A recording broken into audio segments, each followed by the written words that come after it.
Hayden with Midswinter's Barbecue, 19th annual Jack Daniel's World Barbecue Champion, and this is Barbecue Central. We'll do it live. Okay.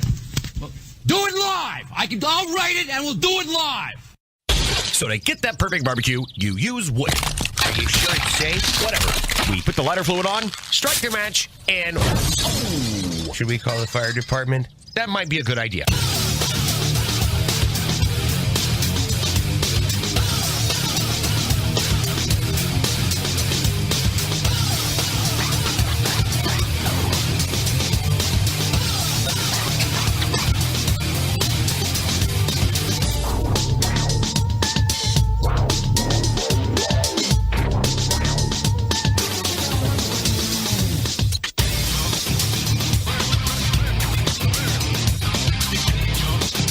All right, good evening, and welcome to the Really Big Barbecue Central Show. This is the show that talks about all things important in the world of barbecue and grilling. Broadcasting live and direct from the Rock and Roll Hall of Fame city of Cleveland, Ohio. It is the barbecue capital of the North Coast. I'm your program host, Greg Rempe. Happy to have you aboard here on your Tuesday evening. We got a doozy planned for you, so I'm glad you decided to join me live or in podcast fashion, however that happens. However, if you're listening live and you'd always want to contribute to the show and you don't know how to get in touch with me, this is how you do it. You can get in touch with the show by calling 216-220-0966. Email Greg at the bbqcentralshow.com. On the Twitter and Instagrams at BBQ Central Show. Everything else you want to find out about the show can be found at the main website, thebbqcentralshow.com. And here's what's happening. Coming up in about 12 minutes from now, can you believe it? It is another brand new month, and the first Tuesday of each and every month brings a visit from none other than the good doctor of barbecue, Ray Lampe. A lot of things to talk about with Ray, not the least of which is a brand new venture that he just started this past weekend, which was, well, not necessarily a new medium for him, that being radio, but he did start co-hosting a brand new radio show somewhere in Florida, I believe, on The Bone. I think it's called a Mega Bone or The Bone or Da Bone. A lot of bones going on down there. So we'll get the proper place to land on the radio dial and then hopefully on the internet, because if you're like me and you don't live around wherever that show is being broadcast from, it's kind of hard to get if you don't live there. So hopefully there is some type of a recorded audio file of this show so we can go back and review it with the finest of audiophile combs and then tell Ray how he could possibly do his show better. I would never do that, but you might be so inclined. So that's going to be Ray Lampe, plus a number of other things to talk about with Ray. So always look forward to our chats the first Tuesday of each and every month. And then we will roll on to the 9:35 segment. Oh, by the way, if you didn't know, the American Royal Barbecue Cook-Off, both the Invitational and the Open, took place this past weekend. Joining me at the 9:35 segment is the winner of the Invitational side of things, Travis Clark of Clark Crew Barbecue. Huge win this past weekend. Respectable Open finish, by the way, as well. So we'll get the lowdown from Trav on the big win at the Invitational. Talk to him about how the cook went, how the festivities of the whole weekend went. I mean, you look at the Kansas Motor Speedway, and it is just completely lined with barbecue teams and tents and parties and audience members and fans, people walking around and milling about, perhaps even loitering. So we'll get Travis's take on the whole weekend plus the big win. Then we'll move into the second hour. Of course, I don't have to tell you guys what's been going on down in Texas over the last week and a half, going on 2 weeks now, with Harvey just decimating a tremendous portion of the state, especially out there in the Houston area. And as you well know, if you are a barbecue person here, you know about Operation Barbecue Relief. You know what the idea and how it came about, all the way back at a tornado in Joplin, Missouri, that pretty much tore Joplin off the face of the map. And you have an organization of barbecue cookers that said, hey, we can go out and lend a hand. We can be helpful here. Let's do that. and steamroll ahead to where we are present day. Operation Barbecue Relief is widely regarded as one of the best relief organizations out there. It wins awards pretty much every year. And it is doing everything it possibly can to help the people down in the Houston area in Texas, of course. And we will get an update from the CMO and a board member of Operation Barbecue Relief. He's also a pitmaster of Wilbur's Revenge Barbecue and an owner of some famous Dave restaurant franchises, by the way. David Marks will join us. So we'll get the big Houston update, and then, of course, we'll be looking ahead to some other things that they are probably planning for, and I'll get into that here in a second. 10:35, I had mentioned that Travis Clark was the winner of the invitational side of the American Royal. However, there is an open side. There was a different winner for that, and that is Porky Butts Barbecue, and Blaine Hunter will be joining me, talking about... Now, that's a huge win, both in the sense of the victory and then in the amount of teams that are actually taking place at the Open, because you can just show up and have at it. It's one of those rare times where if you're kind of in that neck of the woods or you're just feeling froggy and you want to poke out to the Kansas Motor Speedway, which I don't think it's actually going to be at next year, but you can show up and go right up against the best of the best because you know they're going to be there as well at the Open. I mean, if you're cooking the Invitational, chances are you're going to turn around and do the Open too. You're there. So why not? So a lot of teams just like getting out there and seeing how their stuff stacks up against the guys that are out there on the circuit each and every weekend. So that's what we have in store for you this evening. Is that enough? Let everybody know the show's on first and foremost. Facebook, Outdoor Cooking Channel, Roku, my website, thebbqcentralshow.com. That's where you get the audio stream. So pass it around. Let everybody know the show's on. I started out the show last week. I want to do it the same way again this week. And by mentioning, again, the great organization of Operation Barbecue Relief. And as I mentioned just a few minutes before, we'll be getting a full recap of what has been happening there the past week and a half, 2 weeks. However, while they are still in Texas doing their thing, there is a very real weather event that is running up towards Florida, perhaps the likes we haven't seen either in a long time or maybe even ever. Irma is a Category 5 hurricane as of this morning. Sustained winds nearing 200 miles an hour. So if you're in that area, please, if you are asked to, leave. Don't hang out. Don't think you can wait it out. Don't risk Mother Nature. She has very good odds on her side when something like this happens at winning, at either causing tremendous bodily pain, if not worse than that.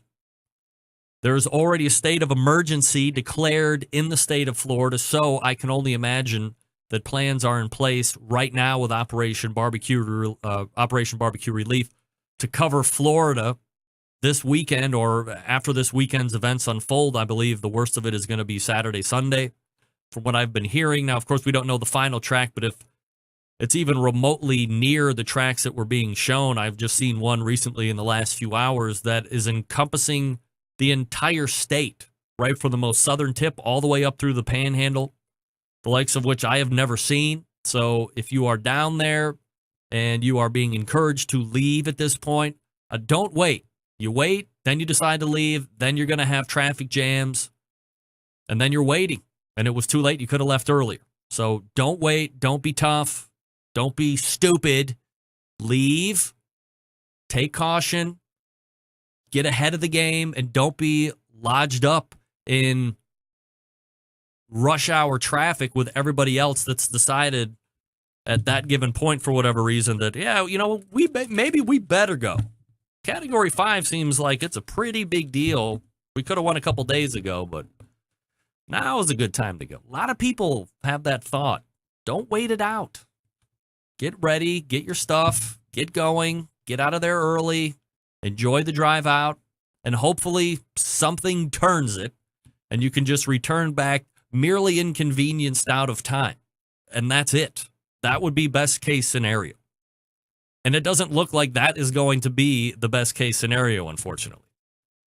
But we will keep our fingers crossed, and we'll talk to David Marks about what they might already be in the planning stages for doing out there in Florida, depending on how that thing hits. And hopefully, again, it doesn't. But, geez, you look at the models and you're wondering how it couldn't possibly affect at least a large portion of the state. So please be careful. Also, before we get into the first break, kind of a weird segue here, but it is official. I wasn't able to announce it last week because we weren't firmed up, but I can say now that we are totally firmed. I will be emceeing or doing a live appearance hosting the September 16th Hartville, Ohio Grill Fest. So if you're going to be in Hartville, Ohio on the 16th, there still might be a couple spaces left for cooking. I did the rib contest there last year. There's a chicken contest this year. Centralite John Solberg will be making the trip down, as well as some others. I will be hosting that event all day. Be there like around 9 o'clock, probably be there until 5 o'clock. So I'll talk to you a little bit more about that in the weeks to come before it arrives. But first, I'll talk to you about Cook Shack. They manufacture smoker ovens for barbecue lovers with any amount of experience. Whether you barbecue in the backyard, on the competition circuit, or in a 5-star dining facility, Cook Shack has the unit that will do the job. And with a full line of barbecue sauces, spices, pellets, and wood chunks, it's the perfect one-stop shop. Cook Shack strives to be your barbecue resource center by offering cooking classes, online recipes, how-to videos, 2 blogs, smoke and grilling 101s, and a video cooking classroom. Check out their website at cookshack.com or follow them on Instagram, Facebook, YouTube, Twitter, Pinterest, Google+. Get advice and share your passion for barbecue on their world-class barbecue forum. Cook Shack pellet-fired smokers are the choice of champions because they were designed by a champion. Ed Fast Eddie Morin, the FEC 100, PG 1000 are always customer favorites. The PG 1000 can double as a smoker and grill, low and slow, hot and fast. The pellet grill line gives you the most for your money. Cook Shack residential electric smokers are the #1 smoker in the industry. High quality means high durability and versatility. Anything you can cook in your oven. For instance, this past weekend, I did another round of jerky with these. Passion and dedication drives Cook Shack's manufacturing, quality always at the forefront. Get the best in barbecue since 1962 or call 800-423-0698. That's 800-423-0698. Or visit the website cookshack.com. Doug Scheiding weighing in. An official Texas embedded correspondent. Hartville, sweet. You'll have to be better than the announcer for the Open at the Royal. What? Is that praise, Doug? Is that high praise? Anyway, anything you can make in that Cook Shack, anything you can make in an oven, you can make in the Cook Shack. That's #1. And visit the website or give them a call. So easy to use. Oh, love it. Smoked tomatoes, smoked jerky. I'm actually going to do some real barbecue in there at some point.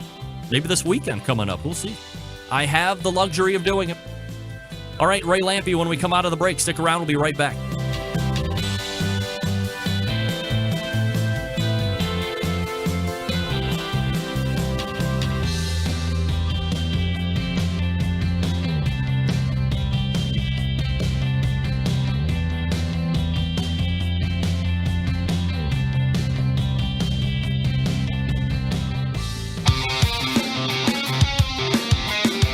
Broadcasting live from the Barbecue Central Radio Network studios in Cleveland, Ohio.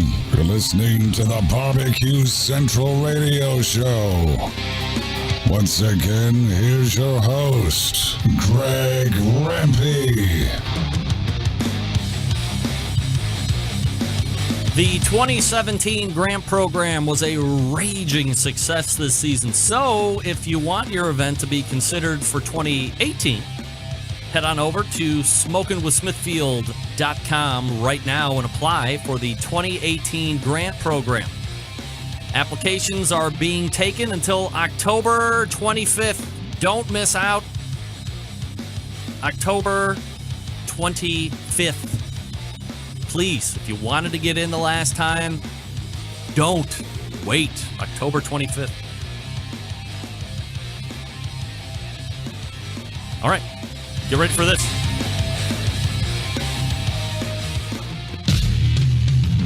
Have you got questions about barbecue or grilling, maybe as a hobby or even a business? Looking to get an expert's point of view? Why not ask Dr. Barbecue? You can submit your questions by clicking on the Ask Dr. Barbecue tab on the website.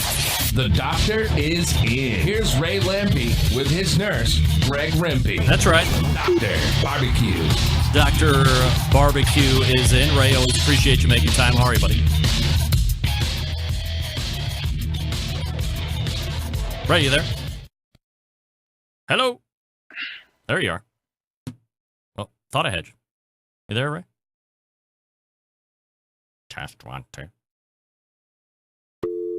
Oh, hello? No? You there, Ray? No, he's gone. Hello, Ray. Hello. Florida friends, be smart and safe. Barbecue, peace, and love from Dr. Evil. Sounds like we got him. Ray. Hey, Greg. I don't know. I couldn't get the sound up on my computer. Are you iPhone now? Yeah. Flip it long ways. Yep. There we go. Look at that. Perfect. You look skinnier? Sure, we'll go with that. No problem. So, first and foremost, what have you been hearing about the impending Irma? You know, really, we're hearing the same thing as everybody else. We're just watching it obsessively on the Weather Channel. We don't know. I mean, it's going to hit Florida some way or another. If it, you know, we're in Tampa, we're over on the West Coast. We're in St. Petersburg, and if it goes up the Miami side, it's not so bad for us. If it comes up the middle, it's kind of bad for us. If it comes up our side, it's real bad for us. So we just don't know, and I don't think they know yet. I mean, it's pretty freaky here, I'll tell you that. From a hurricane perspective, is this one of the biggest that have been coming up the pike ever? Yeah, the joke down here is, you know, once it's a Category 3, you start paying attention. This is a Category 5. Yeah. It doesn't get any bigger than that. This is seriously dangerous stuff.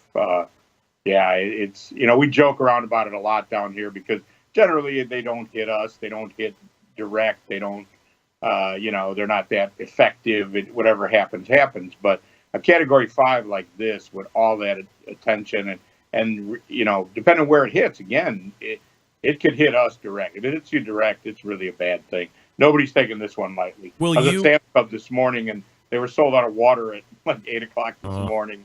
Will you be evacuating in advance, or like when do you decide to make that call? Yeah, we're in the process right now. Actually, we're scheduled to fly up to Chicago for the weekend for a wedding and fly home Sunday night. But I'm really concerned about getting home on that flight. So I don't think we're going to do that. I think we're going to get in the car and drive, and maybe we work our way up to Chicago. Maybe we don't.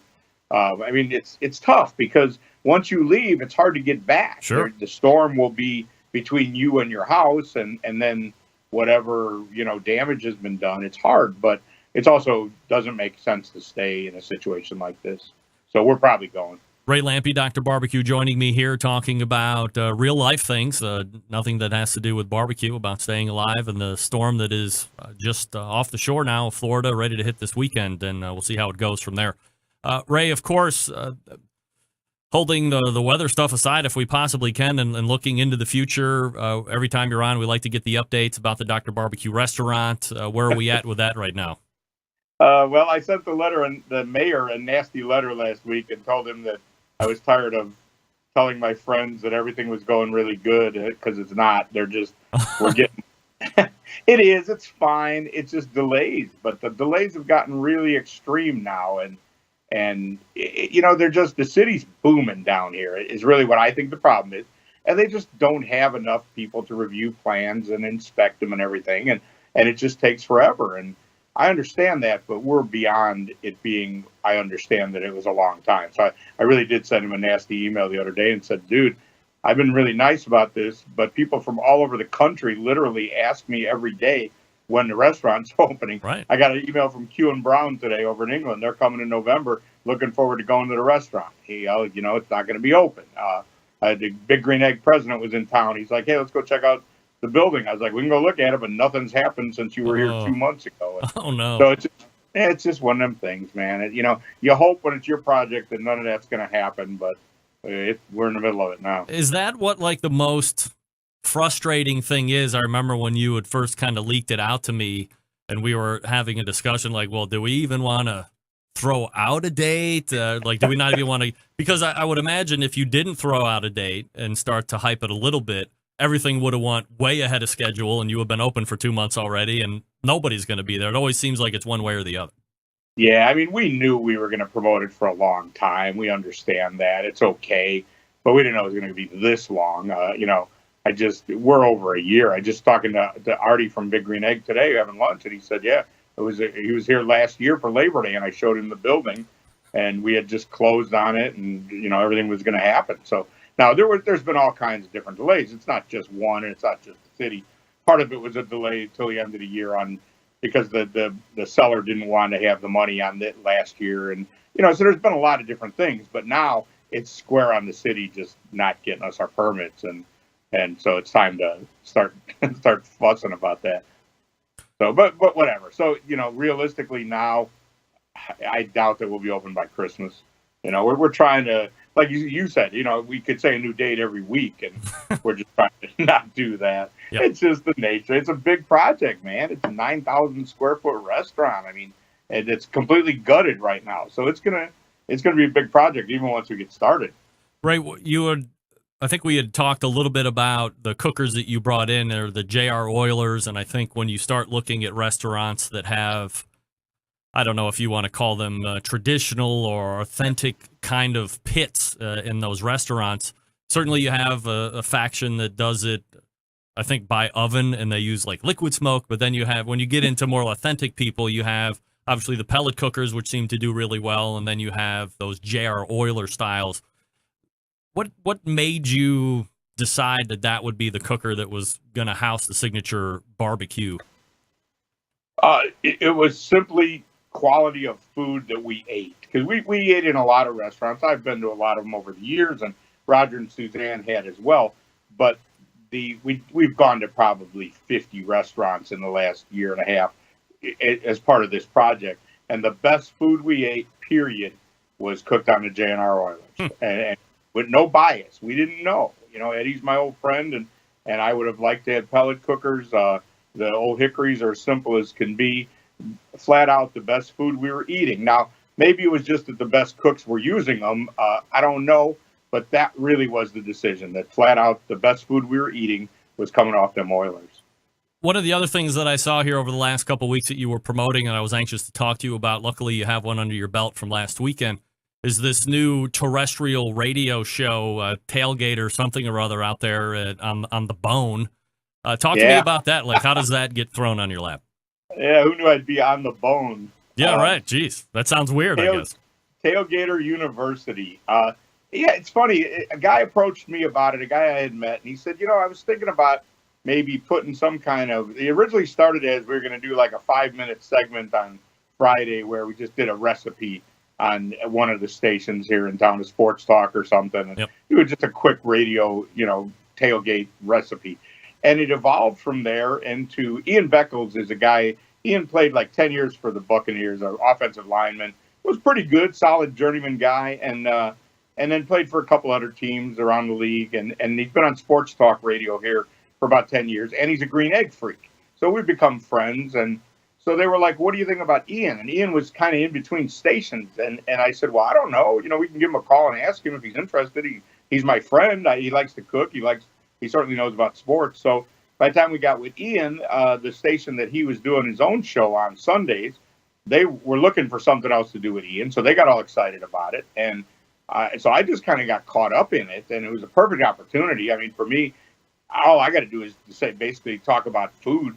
We'll pick a theme. Like last week, we talked about steaks. We were in this butcher shop marketplace, and we talked about steaks as just a loose theme for the day. And we had Joe Kahn on. You ever talk to Joe Kahn? No.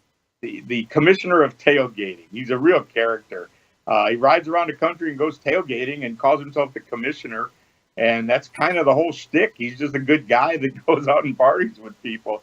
So he was our first guest. And, I think it's going to be a lot of fun. I've always wanted to do a radio show. It's funny. I never went out of my way trying to. But from the time I was a kid, it was just something I always thought would be fun. And opportunity came up, and we'll see what happens with it. I doing local radio every Saturday is not really something on my short list because I travel so much. But I figured I'd give it a shot. We're going to go through 16 weeks, and then if maybe we can turn it into something bigger. If we keep it a national themed kind of a thing, we're one of the big radio groups right now, and it's possible it could have some legs beyond that. But it's certainly a good time for now. Ray, could you imagine that 16 weeks from now, you put in the effort here on the Saturday local show, and all of a sudden, Premier Radio Networks comes down the line and offers you a multi-year radio syndicate, countrywide syndicate, 300 different markets. And then the next phone call to you is like, dude, Rempy, what's your problem? I did this thing for 16 weeks and I'm already nationally syndicated on the radio. I'd be like, what the hell? I was trying to not mention that. Oh, right? I see it coming like a Kenworth right down the middle of the road. Radio show. Unbelievable. So, do you enjoy it? I know you only have one under the belt. Certainly, you're not uncomfortable being on the other side of the chair where you're the one being interviewed, you're giving the expert advice, but when you're the one that actually has to be able to put sentences together for the hour and thoughts and segments and what are you saying, Greg? Nothing, but look, nobody knows better than me what it's like to have to sound like you have some command of the English language, talk with inflection, keep people's interest because they're just listening to you. They can't see you like most people on this show. They listen to me on podcasts. They don't see the video stuff here. I could kind of do without the video, to be honest. But being on the other side of the microphone, how does that catch you? Well, I've always said this about you, and it's not just sucking up, but you do yours totally professionally. There's a whole lot of internet radio stuff like this that is not done professionally. You treat it that way, and I learned from that. But I'm lucky enough to have Ian Beckles and a radio station that has a producer there for us, and Ian has in fact been on doing a radio show for 10 years. So Ian basically, at this point anyway, we talked about it, we'll do all the intros and the outtakes and all that stuff. But I need to evolve, though, from not being. I've been on the radio on Ian's show, 20 times in my life, Sure. And I got to evolve beyond being a guest. And we'll get there. I think I did pretty good. I think I got a ways to go.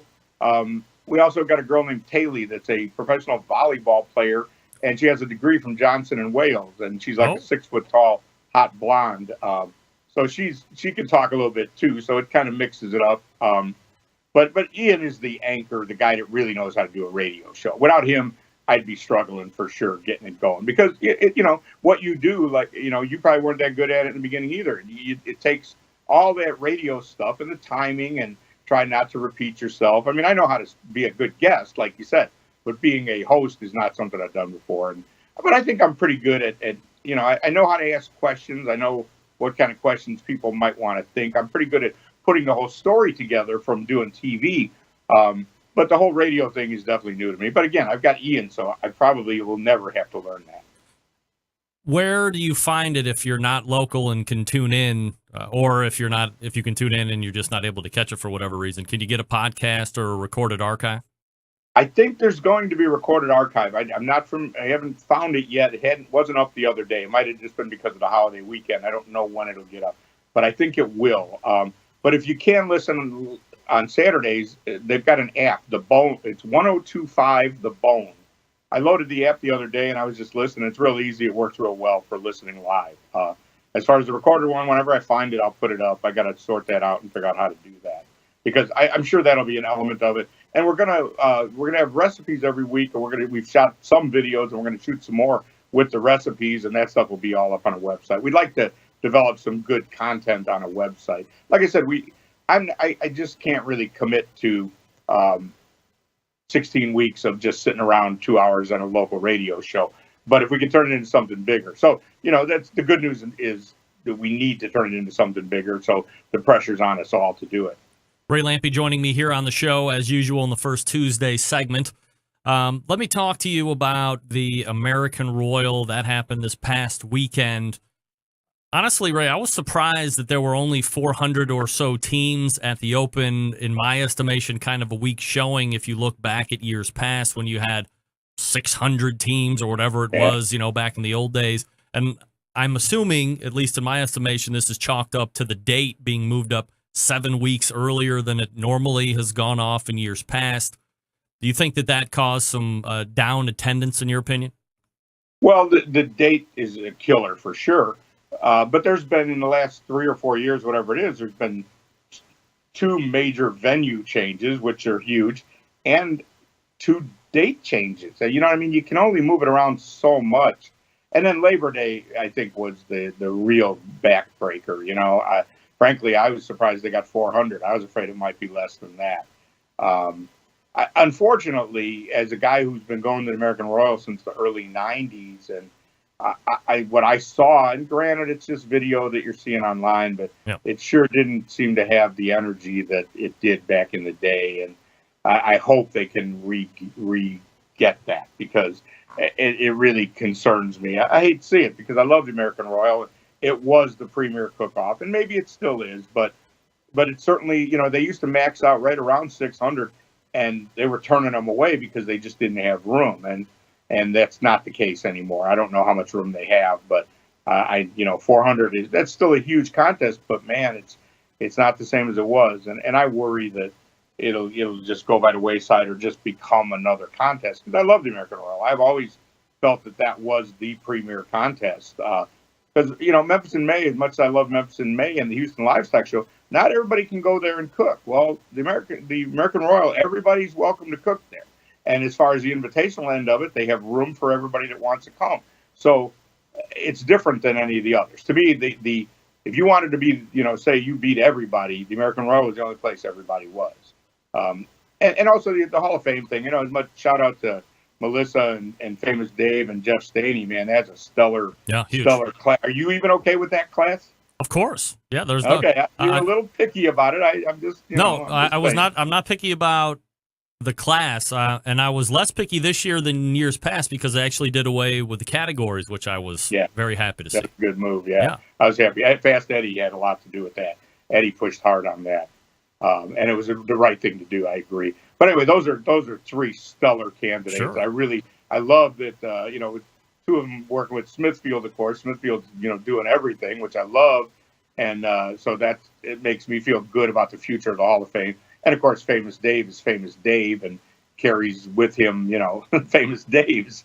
So I love that you hate to be like that, but the corporate backing is certainly something that's good for barbecue in general, but also the Hall of Fame. The Hall of Fame, I've been worried about it, that it was kind of not getting the love that it deserves. And I still am, but I think it had a big weekend. It seemed to get a lot of attention. Those 3 were all, social media was a big deal for those 3. And you couldn't find 3 people that deserved to be there more than those 3. I thought that was a highlight of what I saw online from the American Royal. I was supposed to go because I wanted to go for those guys that were getting inducted in the Hall of Fame. And again, I love the American Royal, but I stayed home because of the radio show. And see, that's the kind of stuff I'm going to get tired of real fast if we don't really get something going with the radio show. Yeah, the leash of Ray Lampy is now a radio show. Ray, do you think... I'm scheduled to judge the Jack, and I'm thinking I might have to skip that. Yeah. They're going to have to start paying me more than they are right now if I'm going to continue to cancel all that stuff. Patch me in, and I'll be your fill-in co-host for that week. No problem. I'll tell them. That's a good idea. Yeah, sure. Do you think ever that there will be a brick-and-mortar barbecue Hall of Fame? Yes. Oh, yeah, there will be for sure. I don't know when and where. My guess is it will move away from the American Royal. The American Royal, God bless them, it's a livestock show, man. That's what they're about. Right. They love the barbecue because it makes a lot of money and it's a lot of fun and it's very prestigious. But at the end of the day, those are livestock people. I don't know really why they got involved with the Barbecue Hall of Fame. Honestly, they approached Mike Tucker about it and took it all over and really haven't done, they haven't done much with it. I think it's going to start taking on a life of its own. I knew it would eventually. We kept putting good people in there. Eventually, it was going to get a life of its own, and I think that's about to happen. And yeah, someday, somehow, there will be a brick-and-mortar Barbecue Hall of Fame. I have no doubt. The first Tuesday of the month finds the good Dr. Ray Lampy visiting us here on the Barbecue Central Show, drbbq.com, his website. If you have a question you'd like us to bally around in an upcoming show, AskDRBBQ.com is the place to go for that, Ray. Always appreciate the time. Please be safe. Do not rush back home. And we'll keep you on our thoughts, man. Thanks, Greg. I appreciate it. You got it. Tell David Marks I'll help him when he gets home. I sure will. There he is, Ray Lampe, Dr. Barbecue. And he's a Florida guy right the there. Barbecue Central show will appear via the Smithfield Hotline. He is yummy. Dealing with it as, a whole state. Got a big one coming. Maybe the biggest one. We'll see. Let me talk to you about Big Papa Smokers, the one-stop online shop for all things barbecue. Their curated selection of only the best outdoor cooking and grilling supplies will get you on the path to better barbecue results in no time. Everything at BigPapaSmokers.com has been Pitmaster approved by Sterling Big Papa Ball himself. From award-winning rubs and sauces to the American-made grills and smokers, Big Papa Smokers has everything you need to become a better outdoor cook. Whether you are in the backyard, like me, a barbecue fanatic, or a competition pro, BPS has something for you. Over the past few years, they have this thing called the West Coast Offense. Maybe you've heard of it. Cornered the market on competitive barbecue and redefined the flavor profile that cooks from across the country have begun to aim for. Big Papa Smokers has the online exclusive for Simply Marvelous Rub. Stop by their site, pick up some today. They also are the proud owner of the award-winning Granny's barbecue sauce. Looking for a new go-to barbecue sauce that will please everyone? Granny's traditional yet powerful flavors that remind us why we fell in love with barbecue in the first place. Find Granny's barbecue sauce and other top-rated sauces at BigPapaSmokers.com. And aside from their premium selection of rubs and sauces, Big Papa Smokers offers the very best pellet, charcoal, and wood cookers on the market today. You're looking for a versatile cooker that's easy to use? Check out the Mac 2-Star General Pellet Cooker. Big Papa's is the exclusive Mac dealer and even offers special packages. Not a fan of pellet cookers? Try the Old Hickory Ace BP. It's the only charcoal smoker that Big Papa trusts on his competition barbecue trailer. And if you're a backyard barbecue enthusiast looking for a durable and versatile grill that will last forever, the M Grill from Texas is just what you need. They're built like tanks. Not sure what grill you need? You really can't go wrong with any of the grills or smokers featured at BigPapaSmokers.com. They have something for every kind of backyard cook. Check out their website today to shop their full selection. It's clear, folks, that Big Papa's is the place to go for all things barbecue. Every product featured on their website has been hand-selected to help you barbecue better. Boost your barbecue skills with the help of Big Papa Smokers, the #1 online barbecue store. You can call them toll-free at 877-828-0727 or shop their website at BigPapaSmokers.com. That's BigPapaSmokers.com. All right, we're back with the American Royal Invitational winner, Travis Clark, after this. Stick around.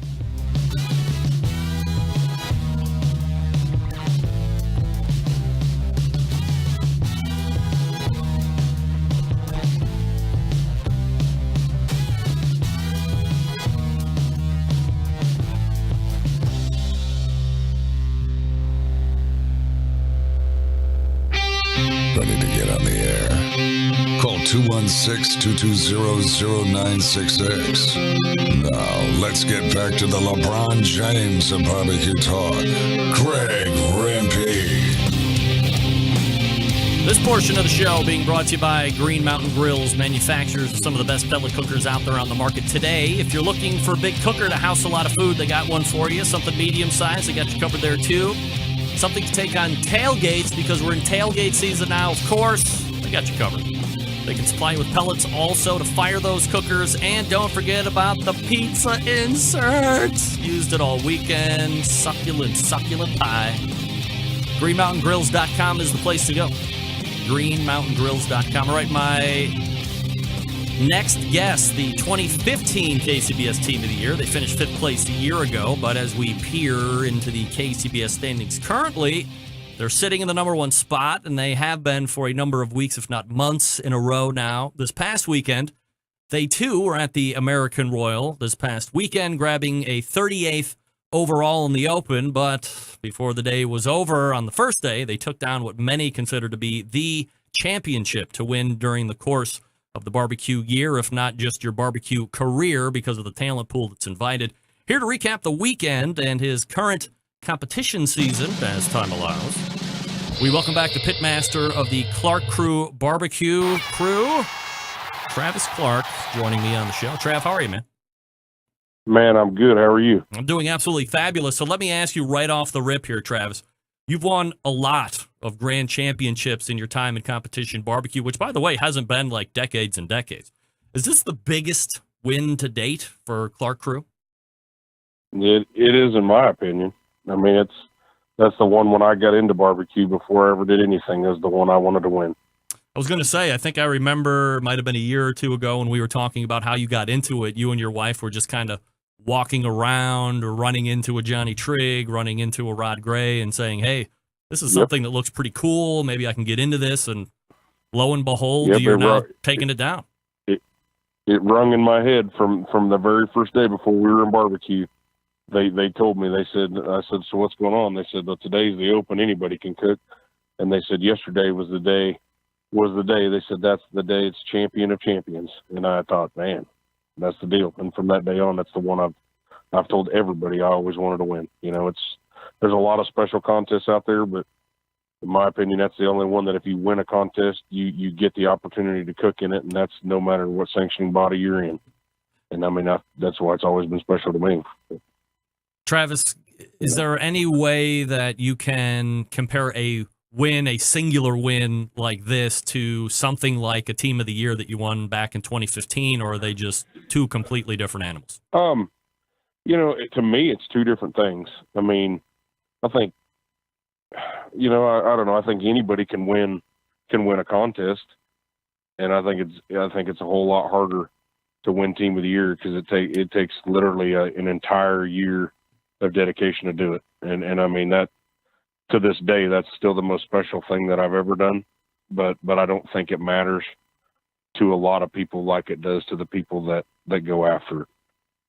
You know, I think, you know, it's crazy how many people will just blow you up and, oh my God, you won the roll. And I mean, it is awesome. But to me, the year-long dedication and putting your heart and soul into it all year long means more to me, but that could just be me too, but to me it does. Did you get more blow-ups over the weekend than you did when you took it down in 2015 for Team of the Year? I think so. Yeah, I mean, I think so. I mean, I'd look down at my phone and I'd have 120 messages, you know, and I'd have 50, 60 text messages. It's like, holy cow. I mean, I don't even know how you keep up with it, you know, and I mean, it is very cool. I mean, it was a dream of mine. It really, really, really was. Travis, you know, and go ahead. To see Blaine do it the second day, man, that was very cool also, you know. Travis, you know, this is an invite-only competition. All the other teams have been a grand champion in order to get there, along with you, of course. And there's always been this debate of which barbecue contest do you want to win, or shows the best versus the best, and you kind of just alluded to it a couple minutes ago. And obviously, you just freshly won it. It was one that you really wanted to win, but just to reestablish, this is the one, in your opinion, that you really think showcases the event to the best of its ability, that being the best of the best, and the winner can say, hey, I'm top dog this day. You know, I think both days you can say that. You know, and the Open's awesome because, you know, they get more things. You know, they get into the Houston, they get into the Jack, you know, automatically, which I never understood why the invite don't. I mean, you know, you're cooking against the champion of champions, you know, but, you know, that's their rules. I don't care. But to me, if I had to pick, you know, I've told Darren and all them that. I said the Invitational is the one I want. I've always wanted it, you know. And I mean, that's just me, you know, but I mean, don't get me wrong. I want to win both days. Trust me. I cook to do it. Travis, let's talk about the cook itself as we do as we start all these reveals as we look back. High level, you know, where did you think that your turn-ins were as it relates to your chance of winning? You know, I thought my food was really good. And me and Kim talked in the trailer, and I said, what do you think of it? And she said it was really good. And I said, I think it's good enough to win. You know, we talked about it, and I said, you know, I'm not extremely happy with my ribs. I thought maybe I overcooked them just a tad. I said, you know, that would be my downfall. My burn-ins the first day, I don't know, they were good. I didn't like them the best, and I had some people cooking with me that weekend, and Kim and tried them, and they were all just ranting and raved over them, how great they were. So we ran them, and the whole time I was sitting there thinking, man, I don't think they were perfect. I just didn't think they were. And so I was kind of regretting that, but I mean, they scored well, so maybe I was wrong, but overall we had good food, we've been cooking so many weeks in a row, Greg. I mean, it's just, you get dialed in like that. I mean, I used to be running around with my head cut off thinking, all right, I need to do this and this. And now we've done it so much, we literally stood in the trailer, and I don't know how many times I asked her, I said, what am I forgetting? I mean, it just felt like I was forgetting something. It was just going so smooth, I remember talking to you when we were recapping that 2015 season, and you had said on any number of occasions you were doing it this way one weekend, and then you were changing kind of a lot on the next contest, and then you were changing again for the third time, and there was never any consistency. As you look back now, are you working that same program and not doing those kind of potentially major tweaks from a competition to competition, or you still fly by the seat? Well, if I still want to try something, I do it at a comp, but I always do the same thing. What I change is if I want to, try something different on ribs, I do it on one rack and I'll run the other three exactly like I always do. Mm-hmm. I ran 2 points both days this weekend, and I did something a little different on one than I did the other. I'll do that, but I'm always still running my tried and true. When you're doing it every single week and you're working every single day, like it's a 7-day-a-week deal between my job and this, I don't have time to come home and fire up and do a practice cook. Mm-hmm. So, I mean, if I think, hey, I need to try this, or Qualls or Wade or somebody says, hey, you ought to try this. If I'm going to do it, I'll do it. And I did that on chicken when I was struggling. I'd cook a pan this way and I'd turn around and cook a pan this way. I got 8 here and 8 here. I'd try it there and see if I liked it. To me, that's the only way I can do it.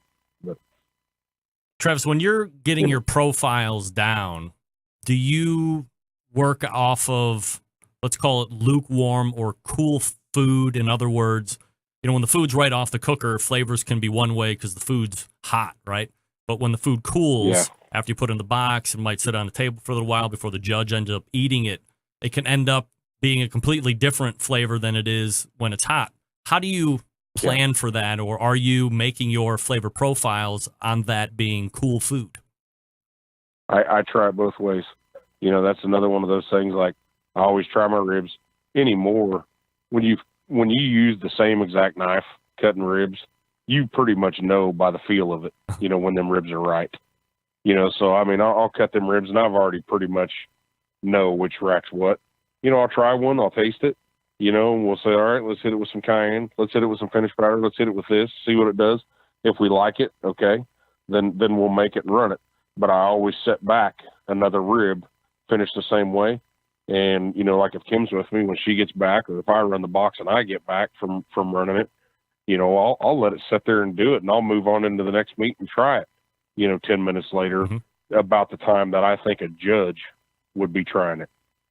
To see if my food died, if it didn't have it, if it didn't hold on to the moisture, or it didn't hold that flavor, So, I mean, I try it and generally spit it out, to be honest with you. I mean, I chew it, so it needs this, try it again, whatever, spit it out, but then I'll set one over there aside. 10 minutes later, we'll give it a try, to what I feel would be the same time a judge would be. As the overalls are being called out, Travis, when RGC is awarded to Hogline at the Invitational, do you think at that point that you guys are in a position for the next call, or how does your mind kind of work with that? Honestly, I mean, I knew our chicken was money. We got that 180 chicken. Mm-hmm. We was going through the categories, and I remember looking at Kim saying, I can't believe we're sitting on one call. I mean, I was sitting there, but I'm always that way. But I mean, I was sitting there thinking, there's just no way. I mean, I knew I was dialed in, and it got down to it. And even I was kind of thinking it there for a while with 1-2 barbecue sitting there with the first and fourth, and they hadn't called him. And when it, and I kept thinking, man, I got to be third, and they didn't call me, and they called somebody for second. I'm thinking, you got to be kidding me. I mean, I was just sitting there thinking, man, I can't do no better than that. And, then I honestly thought Steve probably had it. you know, but I was joking with Kim, telling her that we did, you know, but we were just joking around. But you know, I was very, very happily surprised. You know, the whole time they was calling us sitting there, I was just thinking in my head, be me, be me, be me. You know, I don't know. It was amazing. The other thing that I think is important to note here, Travis, is, you know, Clark Crew wins with a 708 plus. Reserve is 706 plus, and you win by like 2.5 points. But if you scan the scores, the top 11 places are all at 700 points or more. Have you ever been in an event before that has had so many 700 or better scores? Hell, the score that was 20th place is good enough to win on most weekends across the country. Yeah, absolutely. I mean, it was. I mean, that was a lot more 700s than I thought there'd be. Going into that, I told Kim there'd be 6. I got there'd be 6 700s, and I told her somebody's probably going to score 710. You know, I talked to a lot of judges that came out of there, and the judges that I know that'll talk to you truthfully, you know, they don't fall into the spiel that they tell them, hey, be positive with the cooks. I want to talk to the judges that I know that are going to be straight. Yeah. You know, and I asked them, I said, how was your food? And I talked to some of them that literally came out and told me, hey, 120 contests, that's the best food I've ever ate. Wow. And I was like, shit. When I heard that, I told Kim, I was like, somebody's going to score 710. You know, and she's like, you think? And I was like, oh, man. I mean, this guy's judged 120 times, the best food he's ever had. And I talked to 10 judges that told me the same thing. And they're like, I'm not kidding you. The food was dead on. It was perfect. It was great. You know, we had one bad entry in brisket and one bad in rib. That's it. The whole day, everything else was amazing. And I'm thinking, holy crap. You know, I told her 700 is what I thought going into awards. Wow. And, you know, but almost double that. Travis, we're going to be, well, we are hitting the beginning of September right now, and you guys are atop the points list for KCBS. Not by much, but of course, certainly on the top. And you've been there for a while now. Do you want to commit to run it out here on this show right now, perhaps? Oh, yeah, I'm not quitting. Oh, look at this guy. I knew it. I knew I could get you to say it. Love it. I'm too deep in it. You know, I had a goal that I shared with only my wife at the start of this year, and we hit that goal, and I'm not going to quit now. Where are you going to be competing at next? Where am I cooking at next? Yeah. I'm in Kansas City at my Sam's Club this weekend. Sam's Club, my local. So got a local, and if we move on in 2 weeks, we have a regional. So we got to make top 6 first. How many weeks in a row have you been cooking if you add in this coming Saturday? You know, I don't know. We talked about that, and I think it's like 28. 28 weeks in a row? Yeah, I thought there was going to be some kind of Road Warrior award, but I don't think there is. Yeah, I think it's called Broke. Yeah. Holy moly. Wow, 28 weeks in a row. It is an Iron Man on the phone with us right now. It's Travis Clark of the Clark Crew Barbecue, and they are your 2017 American Royal Invitational Champions. Well, one for the ages, and he said it right here on the Barbecue Central show. He's in it for the long haul. I think you're going to see. I really believe that we maxed out the point system in August, and I still believe that I truly believe Tim's going to max it out. Also, I really do. We'll be on the lookout, Trav. As always, I appreciate the time and good luck and congratulations on a huge win, man. That's great. Hey, thank you, Greg. You got it. There he is, Travis Clark, Clark Crew Barbecue Team. Oh my. 28 weeks in a row. Let me see how the hell I can do this. Hold on. For weeks, I must say. Perhaps even months. I've done nothing but belabor the point of how when I shoot to my guest screen, nobody is there. Well, looky here. He made it! Desmond's in. Say hey. What's up, people? Oh man, you are live. Can you hear yourself in the headphones now? You got it. I'm good. Is it too loud? No, we're good. All right.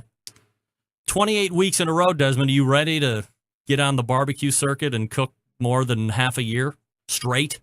Yes. You got to talk into the microphone, pal. I know it's been a couple months that you've been in there. Get your sexy face up there on that microphone. Let's have a conversation. 28 weeks in a row. 28. I think we might have a few less wives. Well, you know. Something like that. Yeah. All right. Well, I got to do a piece of business here. I can't believe you showed up. You're like, look for me around 9:30, and I'm like, yeah, right. Can't wait. Here I am. Can't wait to cut to the screen on that one. Let me get you a vision of where we're at here. Projector. 1, 2, 3, 4, 4. Oh, there it is. Can you see yourself now? Yes, I can. All right, good. Got it working. All right, stand by. I'm going to talk to you about the Pit Barrel Cooker. It's one of your favorite cookers, right, Dustin? The most favorite that I use. That and the Lang. You know that those ribs turned out really good on the Lang the other day. All right, so look, pulling the trigger on a new cooker can be nerve-wracking sometimes. We're not going to lie about it. What woods to buy? Who needs the hassle? Temperature control, fire management, blah, blah, blah. But I strongly suggest a Pit Barrel Cooker. The Pit Barrel makes cooking simple and fun, and it just might be the most unique, versatile, and easy-to-use cooker available on the market today. Imagine a single cooker that can do the great traditional barbecue meats, but also can ramp up in temp to do burgers, chicken wings, hot dogs, you name it. Versatility, all thanks to a revolutionary design that goes beyond traditional convection. Their hook and hang method places the food in the center of the heat, so it's acting like a stationary rotisserie. Result, great tasting, perfectly cooked meat each and every time. Of course, that's consistency. Not only is the Pit Barrel a fabulous cooking vessel, it's aesthetically sexy as well. Built to withstand heat thanks to its porcelain enamel finish, the Pit Barrel is able to withstand any type of weather. Also extremely portable. Fits in the back of most trucks, vans, and SUVs, so it's ready to go wherever you are. Of course, all barbecue folks love accessories. We love accessories, right, Desmond? Absolutely. What are you doing over there? Sorry, I had a Jello shot. There you go. Removable ash pans, pit grips, turkey hangers, hinged grill grates, cut-to-size charcoal chimneys, coffee mugs, beer koozies. They have a full line of accoutrements that will really complete your Pit Barrel experience. Here's the best part. $299. This thing comes fully assembled, ready to cook on, ships for free. Not only does the cooker ship for free, but everything they sell ships free to lower 48 because they have so few returns. Don't take my word for it. AmazingRibs.com has given them their highest rating 4 years in a row. Head on over to pitbarrelcooker.com, see what everybody's talking about, or call them 502-228-1222. That's 502-228-1222. Yes, they will actually talk to you. Find out what great customer service is all about. It's the Pit Barrel Cooker. All right, we're back to wrap the first hour very quickly. Desmond is in the house. Stick around. We'll be right back. Big name interviews, advice on cooking brisket and ribs, and the only host willing to share his honest opinion on all things important in the world of barbecue. It's the Barbecue Central Show. I gotta figure out.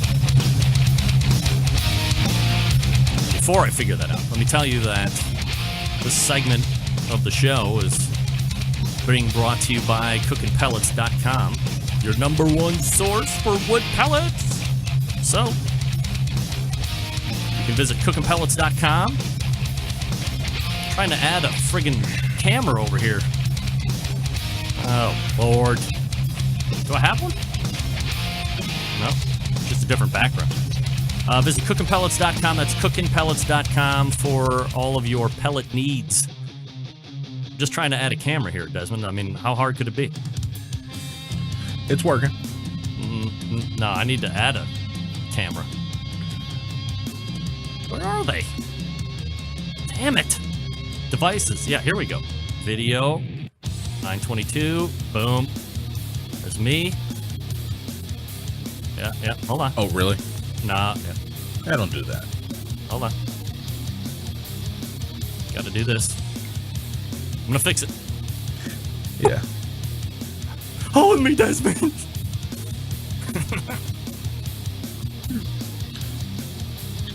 You look like my conscience. I know. Right here. Telling me what not to do. Do it. Really? Run away. I should have another beer? It's hot. Absolutely. It's hot in here. Yeah, I'm sweating. Oh, you're sweating. Yeah. All right. I am overweight, so. We're going to step away and reload for the second hour. I'm going to figure out how I can get a better camera shot of me and Desmond. And you will be here to enjoy the second hour. So stick around. We'll be right back.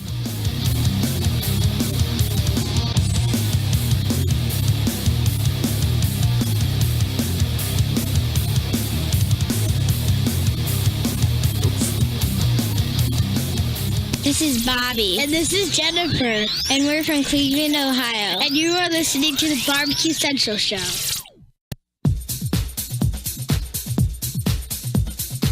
Happy to have you aboard here for the really big barbecue show. Boing. We cook because we have to, and we grill because we want to. Hit me! Fine, how's it going? You have a great show. I'm a big fan. Boing. So what seems to be the problem here? This man looks like he's dead and he's in the crackle. Charbono! It's all about the Charbono, dude! Succulent fish! What?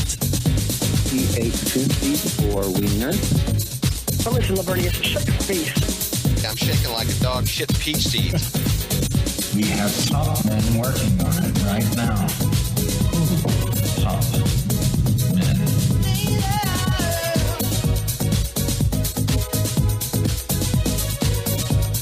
All right, just like that, we are in the second hour. It's weird like this, right? Not necessarily. I mean, you think it's weird? I mean, we're just floating in the air. Hold on. But it looks like we're talking to each other. I know. Let's take it down a level. That's better. Better? Yeah, that works. What do you think? I like it. High five. What happened to your hand? Oh, wait. It's camera tricks. No. Very creepy. Ladies and gentlemen, it's very creepy. So, I'm here. It's been a while. Yeah, no doubt. All right, so here's what you need to know. You found the Barbecue Central show. Congratulations. You've done it. And obviously, Desmond is in. Finally, he said, how many times did you say you were going to be here? And you just like, never were here? Never. I do a lot of drinking. So. Well, the good news is all the times you didn't come, you didn't have to suffer through this incessant, oppressive heat. I don't know. It's pretty hot in there today. Today, it's not even hot outside. Can you imagine how hot it is? Oh, whoa, what the hell? Just make Off my lap. I'm trying to be a little bit more comparable in size. There we go. I'm the host. I got to look big. I'm not. Camera tricks, buddy. Camera tricks. Yeah, you're the one pointing the clicker. Yeah. So the thing that I didn't realize when I was building the studio, as you are so keenly aware of at this moment, is that when it's hot out, it's hot in here because there's no ventilation except for that stupid window that does nothing. It's barely bringing down some moderately lukewarm air on me, so I'm not in a full-out flop sweat. I think we need to get the Mitsubishi in here. What's a Mitsubishi? The make it aesthetically so people can see. The like wall unit? Like a wall air conditioner? Yeah. You want me to get one of those? Why not? I don't know. It would be loud. I can hear that fan when you're talking. I can hear the fan. No. It's very silent. Yeah. But does it mount in the studio? Yeah, you can mount it against the wall. What? Hell, we can anchor it from the ceiling. Dude, you know I'm no handyman. I will. You know I'm not. Just point and tell me where you want it to go. All right, that's probably. Oh, jeez. What happened? Nothing. I got it. John Dawson weighing in from last segment. Remps, huge props to Travis and the crew, but I don't want to do anything for 28 weeks. No, not even that. You know what I'm talking about. I have no idea what you're talking about. Yeah, you know. Yeah, I knew it. I can see that laugh. You know what I'm talking about. Oh, whatever.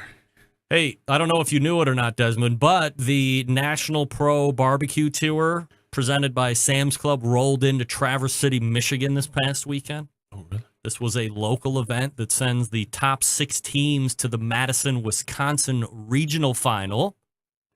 Those teams moving on are, yes, first, IBQing at the bbqsuperstore.com with a 688.5. Richard Parker and the gang out there. Reserve grand champion or second place to the common folk. Mac Attack Barbecue. Oh, yeah. Third place, Firehouse Smoke. Fourth place, Victory Smokers. Fifth place, Smoke Till You're Broke. Sixth place, Smokin' Hoosiers Barbecue LLC. That might be a restaurant. Now, here's a point of note. I was talking to Travis, as you heard at the end, saying how many plus 700 scores there were at the American Royal Invitational. There was like 11, but I also said that even like the 20th place score would be good enough to win most competitions during the course of a weekend.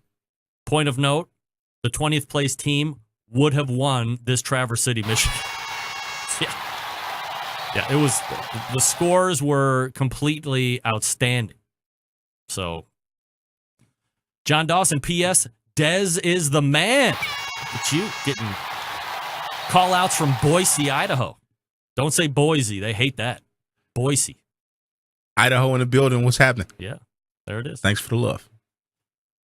So the next National Pro Barbecue Tour event that will take place is this coming weekend in Kansas City, Missouri. So we say good luck to everybody competing. Top 6 move on. That's where Travis Clark from Clark Crew is going to be competing this coming weekend, as he had just mentioned. So how about that? Love it. All right, Desmond, what are your thoughts on these natural disasters that are happening? Is this a sign that we are at, my favorite saying, end of days? Are we just on a bit of an unlucky streak? I mean, the one that's shaping up for Florida is going to be unbelievable. Harvey was unbelievable, so if you can get more unbelievable than that, this has to be what's happening. Irma's south and east of Florida. Well, they're telling people to evacuate from the Keys in Miami. I saw a track today, hours before we went on the show, and man, oh man, I have to tell you, it looked like it was engulfing the whole state, starting right where Miami would be, and just like opened up. But how it looked, I was looking at it. It looked bigger than Ohio. Yeah, it's a huge storm. Yeah, shit's crazy.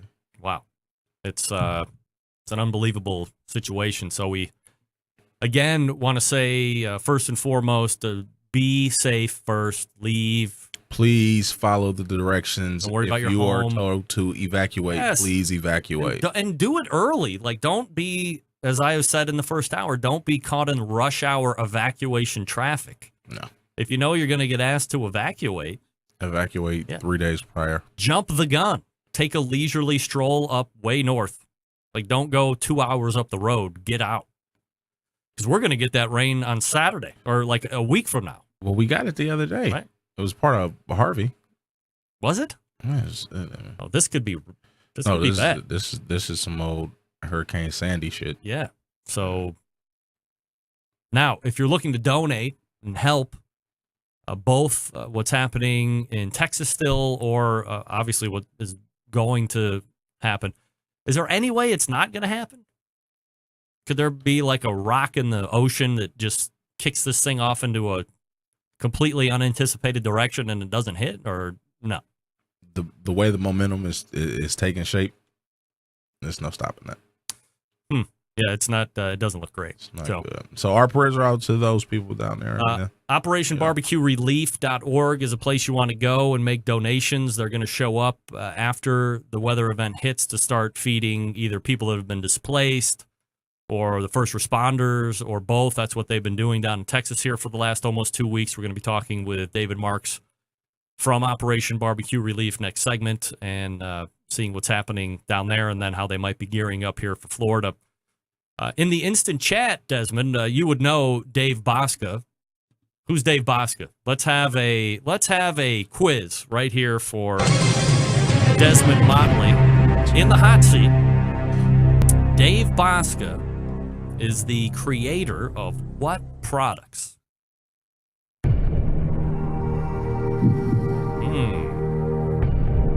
Let's see. Can I phone a friend? I mean, you are using the music. I'm right here. Well, give me the answer. I mean, come on. Really, Greg? Really? You know?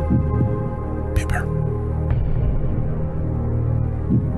Answer pit barrel. No. Come on. Don't answer. Don't lock that in yet. Okay, I'm not gonna lock it in.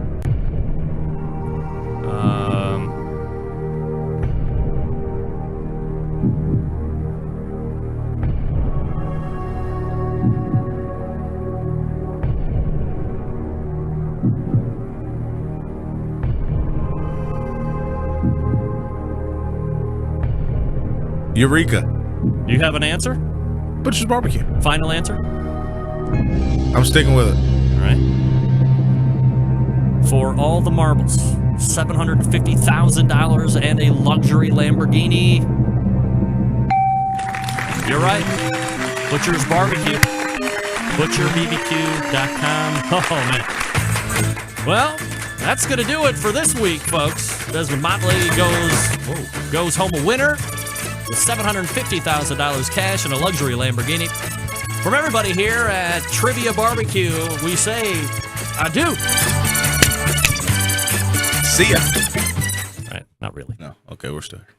I was going to say hint your favorite sauce. Favorite sauce, the grilling oil, of course, the honey rub. The honey rub. God, the wild cherry. Now, before I get off, the private, the triple secret, triple X blend. Love that shit. He wants to know, Greg, how about a pizza bet for this weekend's game, OSU versus OU? Do you think Ohio State will beat Oklahoma, Desmond? Yes, sir? Absolutely. Absolutely. All right, we're in on that bet. Pizza bet. Well, yeah, definitely. I'll definitely take my chances with that one. Point of note, Dave Bosca, Desmond and I like our pizza topped with 24-karat gold pepperonis. So it might be a little expensive if you lose. You just tell us what you like, and hey, we'll see how it goes. Yeah. But we're in on that bet. Oh, absolutely. All right. Hey, Desmond, guess what cool product that I like a lot? What's that? The Chops Power Injector System. Oh, really? The 2015, 2016, 2017 Barbecue Tool of the Year, coming in 3 awesome sizes. Of course, you know the one that I have. It's the half-gallon Chops Power Injector, designed for competition guys or to pump up the backyard guys like you and me. Easy to use, right? Clean it, fill it, pump it. Away you go. If you have just one brisket or pork shoulder to do, you don't need to fill it all the way up. Just put in what you need. It uses it all. It comes with a 14-gauge needle, 2 replacement plastic needle adapters, a whole bunch of other stuff. $100 plus you pay shipping. Then you have the 1-gallon Chops Power Injector System. Same thing as the half-gallon, except holds double the amount. That's why they call it the 1-gallon. Uh-oh. Whole bunch of cool stuff with this one, $220 plus you pay the shipping. Then you have the Chops Full Power Injector System. Check this out. It's electric. It is the commercial and competition Big Daddy. Not a holding tank this time, Desmond. Not a holding tank. A 3.5-foot pickup tube that you can put in any size container. From a few ounces to a 55-gallon drum, it was designed for Chef Rob at the Best Barbecue Restaurant in Kansas City. He has said time and time again that with the Chops Full Power Injector System, his briskets are better than ever. It comes with a whole bunch of cool stuff like the other two. $325 plus you pay shipping. A number of the top pitmasters in the world and across the street from you use the Chops Power Injector System when they barbecue. Here's the deal. We live in a foodie world. You need flavor in every bite. This is how you can do it and do it fast. And it's not just for meat. Not that I would partake in this anymore, but how about alcohol-infused watermelon? I mean, you might like it. I can't like it. Every injector hand-assembled in Kansas City, Missouri, USA. If you want extra accessories, they got them. Here's my suggestion. Head on over to barbecuekansascity.com. That's BARBEQUE. barbecuekansascity.com and check out what they got to offer. It's the Chops Power Injector System. And we are back with David Marks from Operation Barbecue Relief to check in on Texas and take a look ahead at potentially Florida. Stick around. We'll be right back.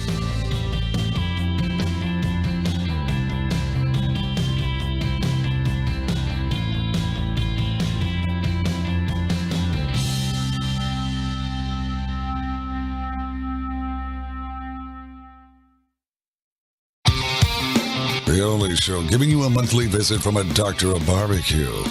A man actually named Meathead. The author of a barbecue Bible. Bloggers, reviewers, competitors, and manufacturers by the dozens. It's the Barbecue Central Show.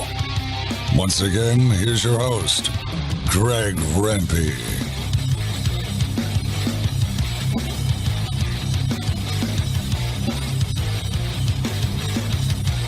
Hey, welcome back. This portion of the show is being brought to you by Smithfield. Smithfield has partnered with the ultimate names in grilling. To bring you amazing prizes, all you have to do is get grilling. Just grill, share, and score at smithfieldgetgrilling.com. Now, you might be asking yourself, what could I win? How about $5,000, Polly? Yeah, you could use $5,000, right, Desmond? Sure. Absolutely. Hey, my first guest of the second hour, a competitive barbecue pitmaster for Wilbur's Revenge. He's also a owner of Pitmaster LLC, which is a franchisee of Famous Dave's Barbecue, and the CMO and board member for Operation Barbecue Relief. Look, it comes as no news that Hurricane Harvey caused an incredible amount of damage to both property and people alike in Texas. Operation Barbecue Relief has been down in the most heavily affected areas, serving meals to the first responders as well as others. And here to give us a briefing on those operations is none other than friend of the show, David Marks. David, how are you, buddy? I'm doing great, man. How's it going over there? Absolutely fabulous here in Cleveland. David, say hello to Desmond Motley, my neighbor. Desmond, this is David. Desmond, what's happening, man? I almost stopped by and visited you guys yesterday, driving back from the Royal. You drove past Cleveland? Well, you know... 90, right? 70, but I figured I could have gone up and taken a visit, it was close. All I have to say is you missed quite the barbecue extravaganza here in the backyard Casa de Rempe. We partied hard. I bet. Oh, it was something else. So, all right, so let's talk about Operation Barbecue Relief, specifically what's happening out there in Texas right now, and if you could, give us that high-level look at when you see a storm coming. Obviously, we can get into Florida here in a second as well, but as you saw Harvey happening, what are the pieces that start to get moving before something happens, and then after the weather event takes place, how do you actually mobilize? Where do you decide to go, and what services are you rendering once you get on site? Absolutely. So, clearly things like tornadoes and those kind of things are really hard to figure out what's going to happen and when it's going to happen, even though the weather forecasters are getting better at that. But hurricanes, we really have a good idea what's happening. So about 5 days out, we started moving resources, smokers. We started calling some of our vendor partners, specifically like Seaboard and Blue Rhino, and really started moving things where they were safe, but and accessible for us. Obviously, also with the American Royal, we have our Pigapalooza party, which is our biggest fundraiser of the year. And we actually had to start splitting off people, kind of figuring out who's going to go down to Texas and who's going to stay back and handle the fundraiser. So we had a lot of moving parts kind of leading up. We started loading up the warehouse on Sunday and or Saturday and Sunday, and then left Sunday for Texas for the folks out of Kansas City as well as the folks out of like Memphis and Louisiana. So a lot of moving parts, big parts moving. We actually got staged kind of outside of Houston, between Austin and Houston, and we're just hanging, waiting for kind of roads to open up and where we could go.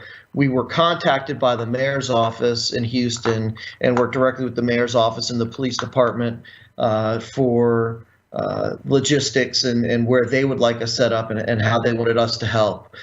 Things were pretty interesting as we were sitting outside. This hotel that Stan Hayes had pulled up to literally had no food. Wow. So our first deployment within that deployment was during staging, where Stan fed like a couple hundred people staying at a hotel with no food. Pretty amazing in its own right. We moved into Houston and started ramping up in meals. I think the first day was about 15,000 meals. Within a couple days, we were serving 45,000 meals, give or take, A day? every day for the last several days. It's been really amazing. 247,585 meals through tonight. We broke our single day record 3 times in a row in the number of meals we served. And yesterday, I don't know if anybody saw this on Facebook, but the United States government worked with us and we airlifted food. They gave us police escort to Houston Hobby. We delivered food to a U.S. Customs Chinook helicopter, and they airlifted food to Beaumont, Texas. No way. It was unbelievable. It's awesome. So what is the, I think we just kind of washed over that with all the cool stuff that you were saying. What's the total number of meals, current count? 7 days, 247,585 meals. Holy moly. So unbelievable. You know, I was listening to the Rub podcast, and they were talking about Operation Barbecue Relief and some of the things that are going on. And one of the hosts, Jimmy Shotwell, was like, it's not a cookie and a bag of chips that you're getting. This is like substantial food. What are you serving? We're serving pulled pork sandwiches, pork loin sandwiches, quarter chickens. From a protein standpoint, we're serving turkey, same thing, quarter pound, third pound turkey, 2 sides and bread, and companies like Hostess and companies like they've been shipping in tractor trailer loads of buns. 50,000 buns at a time. I mean, I haven't been on site. I've seen pictures of the site. I actually was kind of planning to go to the site, but looks like I'm going to head down to Florida. But I mean, we've got 3 refrigerated tractor trailers on site, several regular 18-wheelers just fill the food. We have, thank you, David Knight and Old Hickory. We have 11 ELEDXs on site cooking round the clock. How many people are physically down there with all the labor and making sure that all these meals are getting turned out? We've been knocking that out with approximately 100 volunteers every day. That's it? That's it, man. Wow. It's unbelievable. It's been great. And, I don't know if any of the folks who are listening in and watch the show have ever been on deployment. Actually, I know several who have, but it is just one of the most heartwarming, hits you in your soul until you've done something for someone that you'll never know, that you'll never have a chance to meet, that'll never have a chance to thank you. You have no idea what it's like to volunteer. And again, these are for displaced, for first responders, and because of the devastation that's out there, you're just not able to eat. I mean, it sounds like it is third world or just something completely crazy, but when something like this gets into your part of town and wipes you out, the most basic essentials really aren't available anymore. Not available. I was talking to some friends in Florida today, and there's literally fights breaking out over water, bread, and propane in a state that hasn't even had a disaster yet. Yeah, it's not good. So do you have an anticipated pull-out time of Texas, or do you just kind of monitor as an ongoing day-by-day, week-by-week basis? So we definitely have an anticipated pullout time at this point in time. The mayor and the city has given us our wind down orders. We'll have put in 2 full weeks there, and they kind of need their municipal parking lot back so they can get back to their new normal. We've been in a municipal parking lot that they've set aside for us, and we've got several more days. Come next week, we will no longer be there, and we'll fulfilled more than anyone ever anticipated. So let's talk about, very bluntly, what Operation Barbecue Relief from today looking forward needs from people that either want or are looking to help this organization. Greg, it's a great question. We're going to go blunt, so I'm going to be blunt. The simplest of simple is cash. Yeah. We have a tremendous amount of people offering up. I've got a Weber grill. My wife gave me enough money to get 4 pork butts. Where can I go? And I don't mean to say that lightly or jokingly, but the truth of the matter is when you've got smokers with the capacity to do 1,500 pounds of meat at a time, we really need the capabilities to load those things and do the most for most people in need. So, really, your $10, $20 donation, really, we can take that from our purchasing power and we can put that to a better use and a better good. We also know what we have coming in from companies like Seaboard, from companies like Butterball, from companies that are donating, number 10 cans aside. So we can fill in the areas that we're light on. And that is really just from a blunt standpoint, especially where we're at right now, moving from one mega disaster to potentially a second mega disaster. Anybody wants to volunteer their time, we're definitely going to need some time. Anybody wants to volunteer money, we need that money. And the other thing is share our posts on social media, help us get to as many people as possible. OperationBBQRelief.org is the place to go. Click on the red donate button and away you go. Very simple to do. We obviously encourage you to do it early and often. And I've heard it's for $1, you basically are being able to provide a meal. Is that about right? That's about right. It's a touch misleading, but it's about right. When you combine what we're getting in from donations in kind from these massive companies, the dollar fills in that gap. Generally, we're feeding people for about $2.30, give or take a few cents. But that dollar a meal fills in the gap of what we're unable to get donated. So, yes. That's Texas. We've mentioned it a bunch of times already on the show. There is an incredible, it sounds weird to say that there's an incredible storm that's off the coast of Florida right now after there was one ripping through Texas here a couple weeks ago.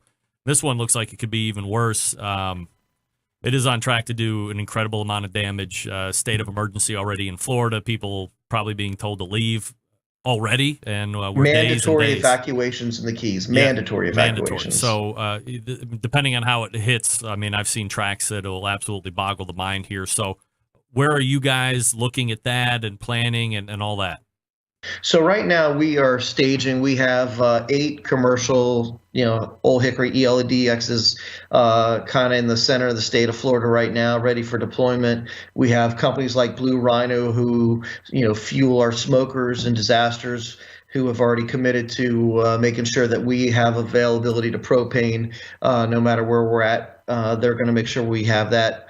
I actually got off a executive call this evening where we were kind of staging the products in Texas and what we're going to have left over based upon our what we're going to do in meal commitment through the weekend. We're going to start moving food towards Florida, not in Florida, but towards Florida, while there's still so much uncertainty. While I agree with you, Greg, it's going to be pretty ugly. Yeah. So we definitely have a lot of resources there. And we've been working Florida and Florida volunteers for a long time, knowing that they haven't had a great disaster and literally teed up out there in the middle of the Atlantic and the Gulf, just sitting there waiting for that perfect storm to come. And for like 12 years, they haven't had one, but it's coming. We're talking with the Chief Marketing Officer, David Marks, Operation Barbecue Relief. David, not to switch gears too abruptly here, but you were just talking about being out at the Royal this past weekend. Just wanted to get your thoughts on the weekend itself, and especially from the open side. I was talking with Ray Lampe first hour, and he was pretty disappointed with the turnout of 400 teams, and we were pontificating that, obviously the date change probably played a big role where you have basically a 7-week advance of that tournament than you're used to, and other teams are like, oh, geez, so usually I'm cooking X or Y or Z contest, and they feel bad about leaving that to do the Royal because that might hurt a contest, and that whole conversation takes place both internally and amongst other circles that compete. What did you think about the Open itself and the teams where usually we're saying 600 plus teams at an American Royal Open versus, just around 400 or so? So, it definitely had a little bit different feel this past weekend. Obviously, I don't even think it's as much the advancement of the several weeks as it's just being Memorial Day weekend. So many people have commitments with family that it's just tough to go. And it was hard for me to leave my family back for the weekend. At the end of the day, I will tell you, on Friday night during the Pigapalooza party, which we knew it was going to be light, we were still had this amazing party, and we definitely were lighter than we normally were, but we knew it was going to be lighter. We scaled back. Our party is, it's a party with a purpose. We're raising funds for Operation Barbecue Relief. I did have to go over to Seaboard for a check presentation, so I had to walk across basically the other side of the racetrack, and it was really kind of eerie to see how lightly attended the whole night was. I'm not going to make any bones about it. It was definitely weird. Having been there for many years, to see, just usually you're getting bumped into, you're getting spilt beer on. Nobody's really drinking beer. It must be something else. But it's really tough. But it was definitely eerily quiet. Let me ask you a quick question related to donations here from Doug Scheiding. David, when you donate to OBR, are you supposed to get a donation receipt via email? So if that's something you need, reach out to us. I'll definitely take care of that. There's no problem. If you need a receipt, we generally do not send receipts for less than $250. But if you do need a receipt, it is no problem.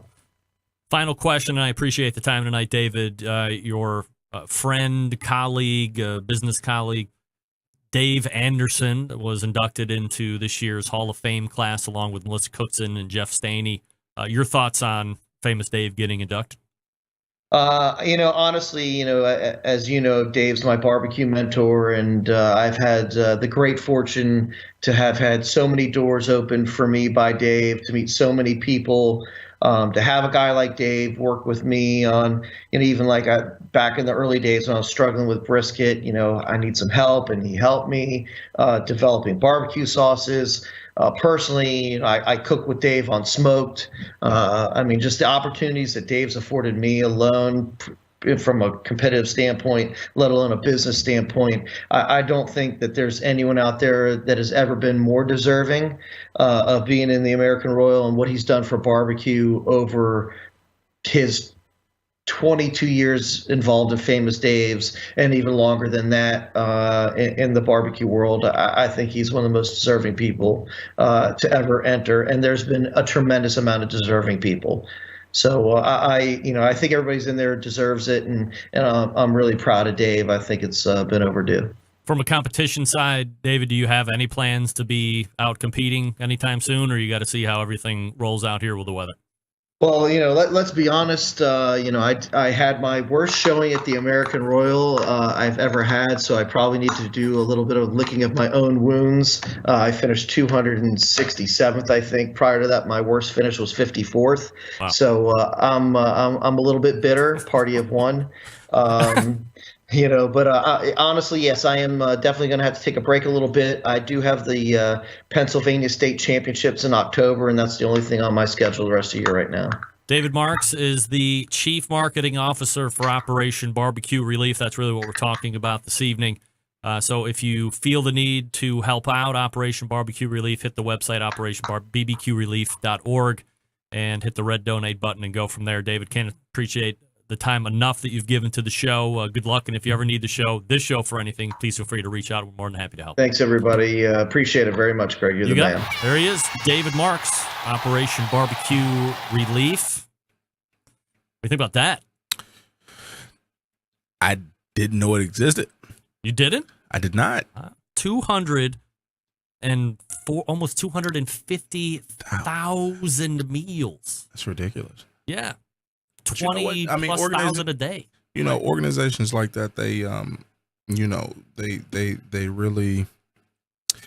really touch base with a lot of people just based on what they really do.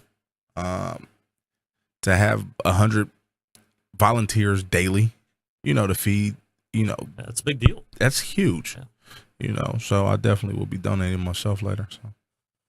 All right, so here we go. We're lining up for the last interview of the evening, which is the American Royal Open winner. That's Blaine Hunter. So we're going to get to him here in just a minute. But again, if you have any extra cash laying around, and as David said, a lot of people want to bring down a grill or bring down some of their own food that hasn't been cooked just to kind of donate. But to be completely blunt, the cash is the best. They have a tremendous amount of buying power because of the partners. So go to operationbbqrelief.org and put in a donation.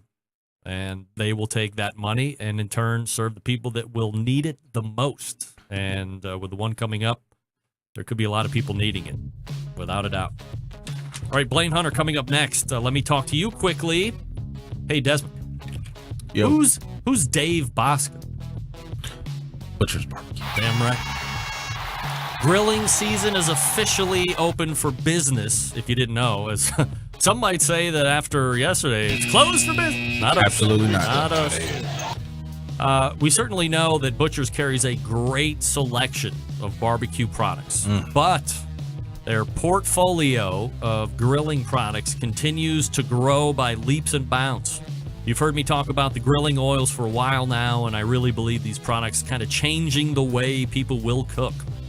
These items, shelf-stable, don't require refrigeration like a lot of other butters or whatever else you might use requires. These grilling oils, all you need to do, leave them out by the stove, take them out to the grill, use as needed. If you need a butter kick, use butter flavor. If you want Chipotle or a steakhouse kick, they have those flavors as well. Here's how I use them. The flavors aren't aggressive, so you can build layers of flavor as you flip. Then, when I take the steak or burger, whatever protein off, I just hit it with a little thin line of that grilling oil before putting it on the table. I'm telling you, it is perfection. And again, because they are shelf-stable, never out of sight, out of mind. That's the worst. You open a bottle because it's in the cabinet, but then after you open it, little line at the bottom of the jar says refrigerate after opening. Then it goes in the refrigerator. And then guess what? You forget about it because it's out of sight, out of mind. Oh, that's the worst. Not this stuff. It just can hang out, so you never forget about it. Now, never resting on his laurels, Dave in the Flavor Lab coming up with the newest items. Grilling Addiction Seasoning is out right now. I'm using it on a lot of stuff and loving it. So do the girls. That's always a barometer. Do the girls like? Girls like the Grilling Addiction Seasoning. That's available for sale at butcherbbq.com. And of course, dealers want it. If you own a barbecue and grilling supply store and you don't carry Butcher's lineup, what are you waiting for? Hit up butcherbbq.com, request information on how to become a dealer. Get with them today. Not only will Dave thank you, but your customers are going to reap the rewards by getting these fine products in their hands to try for themselves. These products are extensively tested in both backyards and on the competition trail. You know they're going to deliver the goods. Head on over to butcherbbq.com right now and check out all the products. You'll be happy that you did. butcherbbq.com. Butcher's Barbecue. Always trust your butcher. Desmond, if I moved away and I never saw you again, would you buy Butcher's Barbecue products? Absolutely. Hell yeah. Absolutely. So good. The wild cherry is, that's your favorite. No, that's the wife's favorite. Oh, right. I like the private blend. Absolutely. It's private just stock. The private stock. It's just love it. Just a wonderful blend, a great medley of different spices. All right. Continuing to Here we go. produce incredibly mediocre content Next interview. in an Pardon me. exceptionally professional way. You're listening and watching the Barbecue Central Show. Once again, here's your host, Greg Rempe. Desmond Motley is in studio right there. This segment is brought to you by the National Pro Barbecue Tour, presented by Sam's Club. 31 cities, $500,000 in cash. Eternal bragging rights. If you win the whole thing this weekend, the 2017 Pro Barbecue Tour rolls into Kansas City, Missouri, USA for a local qualifying event. To get more information or to check tour dates and results, check out kcbs.us/Sam's Tour. Helping me close the show tonight, your current KCBS Team of the Year, currently 12th in the points race for this season. They finished 31st at this weekend's American Royal Invitational, then turned around the next day, won the American Royal Open Grand Championship. Here to recap an incredibly successful weekend as well as the state of his competition season thus far is the pitmaster of Porky Butts Barbecue, Blaine Hunter, joining me on the show this evening. Blaine, how are you, buddy? Great, sir. How are you? Absolutely fabulous, Blaine. Appreciate you making time for the show. Blaine, meet Desmond, my neighbor, sitting in on the show. Desmond, this is Blaine. He is an American Royal Grand Champion. Give him his just due. Congratulations. You've earned it. Thank you, sir. Thank you, sir. Blaine, first off, as I just said, congratulations to you, Eric, the rest of the team on the big win. And, we'll get into that here in a second. But let's take a quick look back at the day before at the Invitational. Again, great finish, 31 out of 120 plus teams. And when it's all said and done, due to the size of the event the next day, which you are now in go mode for, can you not look at the results that you had at the Invitational and tweak for the Open, or are you literally just cooking the same exact program literally 24 hours later, just hoping for a better result this time around? Yeah, I mean, the first day we ran, no, I should say the second day we ran the exact same program as the first, minus I wasn't as focused the first day. I had a little too much fun. I think Scott Key of Little Pigtown may have got the best of me. He's the worst. And I was just kind of living in the moment, having some fun, maybe too much. And my results definitely suffered because of it. This is a tough question. This is the tough question to ask. You want to go in it? This is the American Royal. So you know it's going to be a 2-day event. You know you got the Invitational. You know you got the Open. But you want to have a little fun too. And I kind of asked this question differently to some pit masters, but has it almost gotten to a point now with the amount of financial investment that you have to make in fees and meets and travel expense and all this other stuff that you really can't even afford anymore to blow off a little steam without potentially having it affect you negatively in the competition? It never used to be like that. Yeah, I look at it as I got into this to have fun, and I got into it as a hobby. Regardless of the price, regardless of everything, if I'm not having fun, I'm not going to go out there and do it week to week. It was an expensive, fun day, but I had fun. So you're cooking. That's what it's all about for me. You're just cooking the same exact program, except you're a little bit more dialed in. Was the concentration just off, or were you missing some marks on the Invitational side? Yeah, I mean, I missed a few, but I mean, it wasn't more the marks. It was more, I was talking to this person and kind of being a little too much of a social butterfly, walking around and not paying attention to my cook, and I may have missed a couple attempts, and we were a little sloppy unboxing, and I just, day 2 I got to my program, I turned the music on, I danced, I stayed on my porch, I didn't leave my pit, and we were dialed in, and it was probably the best cook we've ever had. Is there a different mindset at all, Blaine, when you and the team go from an Invitational mindset to getting into an Open situation where the field is so deep, 400 plus teams, or is it the same no matter what, whether it's 5 teams or 5,000 teams? No, I mean, I go in with the same mindset every time. Like, just go and have fun, stay loose, and, pay attention to the cook and do what you do. I mean, you kind of have a program, you stick to the program, you should be fine no matter if there's 5 teams or 5,000. Because, I mean, at the end of the day, we're just trying to cook, the most basic, ordinary, boring barbecue, as I call it, week in and week out. I mean, it's not the guys trying to wow everybody with that one bite like everyone says. I say it's just go in and give them good, consistent, week in and week out good food. There's a lot of, or at least I hear a lot of Darren Worth in that statement, and the competitor in me, and I'm sitting across from, both Desmond and I are not competitive barbecue cooks, so it seems inherent to me, being a competitive guy, that you want to stand out, and that it almost seems counterintuitive to be boring or the best middle of the road barbecue, because the question is, well, how are you able to stand out and rise above 400 other teams that way? Just cook it perfectly, man. I think the guy at the end of the day that cooks it perfectly and doesn't offend anybody will win and week in and week out. I mean, I think Travis and Darren both prove that every single week. So they're probably the 2 of the most consistent cooks ever. You said that this was probably one of the best cooks you've ever had. When it came to turn-ins, did you also feel like the meat that you were turning in was Grand Championship quality, or is there really no way to tell between what you think is great and whatever the human element in the tent is going to think is great? No, I mean, at the end of the cook, Eric does all the tasting, and he kind of gives me feedback, and sometimes he's brutally honest, including on the Invitational day, told me that it was not that good. But, I mean, when we finished, he looked at me and smiled and says, this could be the day. And then he actually just 5 minutes ago showed me a text on his phone that he sent to his wife saying, best cook of the year. And he sent that 2 minutes after we dropped brisket off. Does it feel... I mean, we both felt really good. There's a lot of times when I talk to pitmasters and they say, man, ran that last box. We tasted all the food. We're high-fiving up and down. We felt like it was cook of the century, and all of a sudden you're middle of the pack or worse, and you just can't figure it out. It's got to be refreshing finally to be on the other side of that coin where you're like, hey, great, awesome cook, best cook ever, and you get to win the grand championship for the American Royal Open.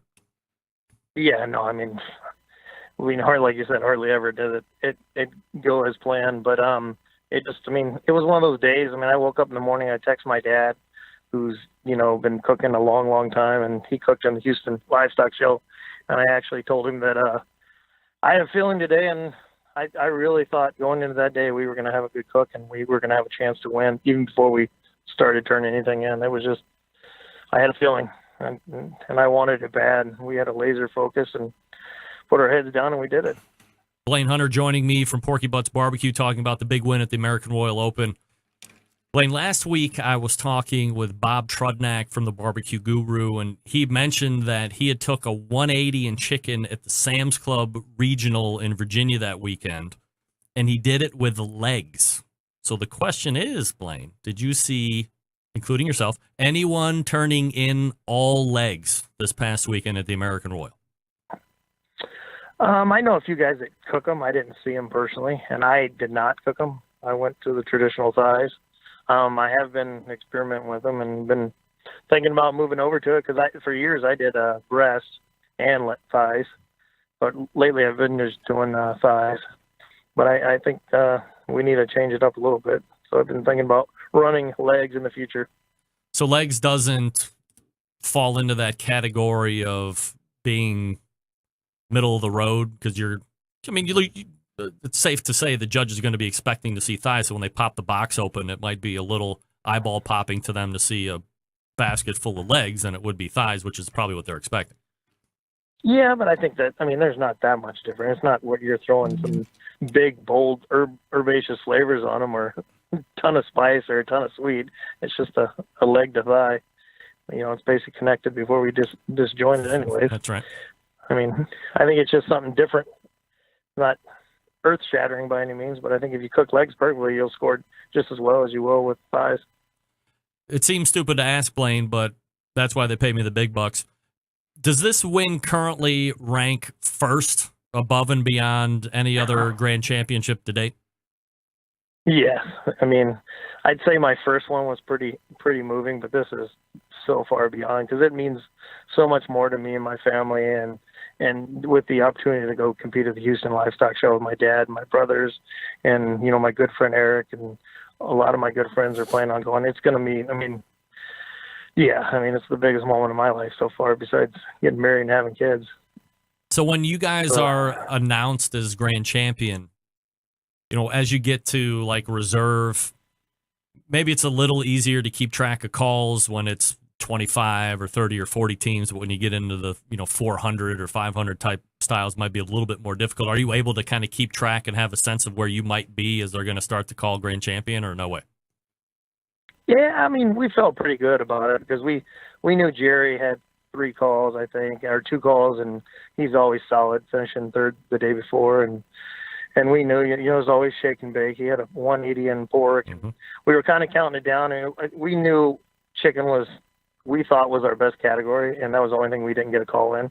And with the 2 180s in pork and brisket, we felt pretty confident that we were going to be in the top 5. And when they called the first 4, I was pretty certain that was going to be us. But it was still one of those moments when you hear your name that it was hard to hold back some emotion. What's it like to be wearing the crown on the throne, having the big trophy and the cape and a robe or whatever they call it, and sitting there kind of in front of your peers and kind of getting that love back from them? Because I don't think I'm speaking out of school when I say when you talk to pitmasters about other pitmasters, you're kind of one of those guys they bring up as being one of the good guys and great guy to talk to, helpful with the information, not kind of a, shut away and get away from me, but it's got to be nice to kind of get that affection back from them in that setting, especially. Oh. I can tell you when they got down to reserve and they were getting ready to, we thought, call our name, and I saw Darren and Sherry kind of running towards the stage and pointing at me. And then I saw my big group of Tex buddies moving towards the stage. And then I see Sterling Ball moving towards the stage. And as they call my name, they all just greet me with big hugs. And it was, and then you get up on stage and you look down and see the, Tuffy Stone and Travis Clark and guys like that just showing emotion and clapping and cheering. It's a feeling that, these people you looked up to and you think are the greatest, and now they're cheering you on. It's a feeling like you wouldn't believe. Blaine Hunter joining me here on the show, recapping the big win at the American Royal this past weekend. Blaine, are you going to be doing World Food Championships this year? I'm not signed up for it at the time. I mean, I wouldn't rule it out if it's still open. But I have no plans right now. I mean, I've been taking it week to week. I'm not on a big mission to compete every week. We're off this week. We've been trying to do every other week. So at this point, the only thing I really have planned is my regional for Sam's, and then hopefully we can make it to the Nationals. But I really don't have anything else planned for the year other than comp here and there.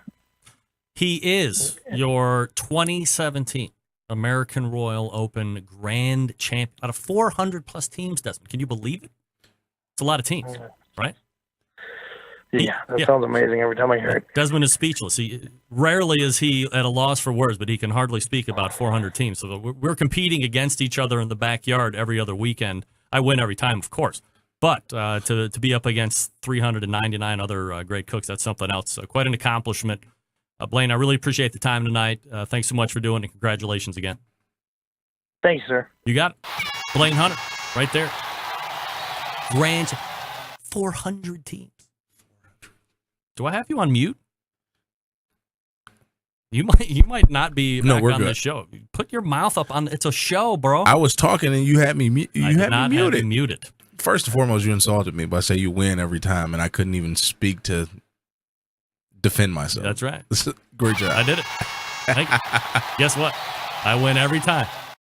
Oh, what? That's right. Well, it's not like it. Well, I mean, I guess every weekend. It's not a competition, though. Wait, I do. Oh, sorry. Can I have my mic back? Yeah. Thank you. It's not a competition. It's not a competition. Hey, we're into sharing. What's going on with the 16th? Are we doing Hartville? Well, you know what's happening with the 16th. I announced it at the top of the show. Big fan, I see. Big fan. Okay, hey, the kids were getting baths. I'm sorry. A Barbecue Central Show exclusive news update. Greg Rempe reporting live from the Barbecue Central Radio Network breaking news desk here in the basement. Desmond, I'm hosting that. Hello. I understand that. I seen that by the post. I was just saying. Man. I'm working. No, I wanted to know if I was coming. Well, I don't know. Are you coming? I mean, I'm going to be there all day. I'm happy to see you. That's fine. Yeah. I'm not competing, though. You see what I'm saying? Yeah, I understand. I'm going to be like, all right, ladies and gentlemen, coming to the main stage, it's Chef So-and-so. Yep. All right, Chef So-and-so, tell us what you're doing with that spatchcock chicken. I didn't say anything offensive, ladies and gentlemen. I said spatchcock. All right. We're going to wrap it up here in just 1 second. I'm going to talk to you quickly about the Barbecue Guru. That's right, the longest-running sponsor of this here show. Folks, if you're looking to turn up the heat on your barbecue skills this summer, you're going to need to head over and get the most advanced ceramic cooker and high-tech barbecue accessory to hit the market, maybe ever. We're talking about the all-new Monolith Barbecue Guru Edition and CyberQ Cloud Controller. Just launched a few weeks ago by the Barbecue Guru, the world's first temperature-controlled ceramic smoker/grill with a built-in power draft fan. It's going to give you the easiest, most successful barbecue experience ever. These must-have new products will make barbecuing easier than ever before, and you will be your new secret weapon for cooking delicious food each and every time. Ready to buy? Of course. Head on over to bbqguru.com and grab them up while they last. If you have any questions about what to order, please call, don't guess, 800-288-GURU. That's 800-288-GURU. Or visit the website, bbqguru.com. That's bbqguru.com. The Barbecue Guru continues to be a breakthrough in barbecue technology. Desmond, here's the deal. You know the ceramic cookers, like the Big Green Egg? Yeah. So Monolith is its own brand. And at the, we're looking down into it. Over here at the bottom, there's a port, and there's a 10 CFM fan built into it. All you have to do is get a Barbecue Guru controller, hook it right into there. Everything else is already built in. You don't have to worry about, like, jimmying all this stuff together. Because, I could never do that. Yeah. It would just have gaps and terrible airflow. Now, Monolith has it all taken care of. With the CyberQ Cloud, you can share your cook. You can post your cook live to Facebook so people can track your temperature and how it's going. Believe it or not. How about that? Again, it's bbqguru.com or 800-288-GURU. And Desmond and I will be back to wrap up the show here in just 1 second. Stick around. Be right back.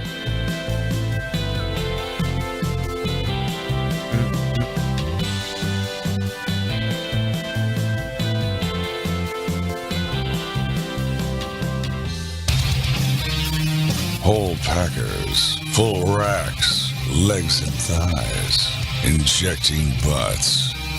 If you've never heard this before, you might think you found the best Triple X show ever. Finish it up. Let's get back to the most homoerotic host out there today, Greg Rempe.